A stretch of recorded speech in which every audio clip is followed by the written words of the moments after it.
कटक रे पालित हो जाइछि ओडिशार गणपर्व नुआखाई।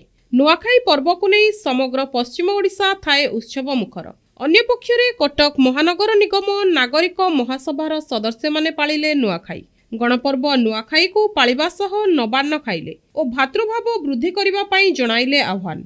एहासह आगामी दिन में अखंड ओडिशा गठन करने दिगरे राज्य को अधिकरू अधिक प्रगतिशील करने पई गुरुत्व मध्य देले। ओडिशार भाषा साहित्य तथा संस्कृति परंपरार स्वतंत्र परिचय रही जहाद्वारा आगामी युवपीढ़ी सदासर्वदा अनुप्राणित हेबे।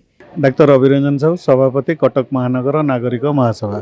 आज पवित्र नुआखाई पालित होता प्रतिवर्ष भली चलित वर्ष कटक महानगर नागरिक महासभा अनुकूल्य आम कटक तेलेंगा बजार रघुनाथ जीव मंदिर रे आज की 25 वर्ष है पालन कर आज आम पालन कलु। ये जो जहाँ स्त्रीकृत लग्न होता है से लग्न रे आम ये पूजा करूँ एवं नवान्न भक्षण करूँ।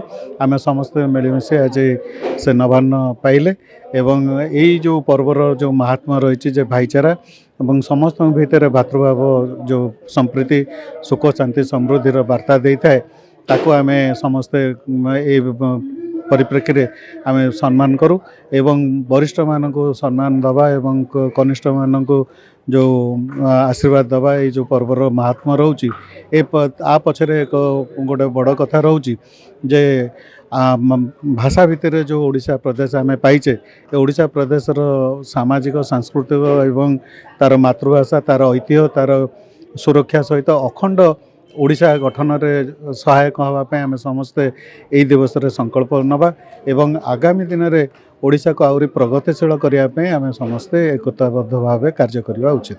संप्रति देखा जाउछि जे विभिन्न वैद्युतिक गणमाध्यम प्रवेश एवं अन्यान्य सामाजिक गणमाध्यम जो युवपीढ़ी एवं छात्र छात्री माने टिके पूर्व अपेक्षा पथभ्रष्ट होते केबेले आमर सामाजिक जो संस्कार रही सांस्कृतिक विभव रही एवं मातृभाषा जो स्नेह श्रद्धा रही किंबा आमर अखंडता रही प्रति केबेले उणा मात्रे टिके लेस हेबनी बरं आमर आगामी पीढ़ी एथिरे अनुप्राणित हेबे।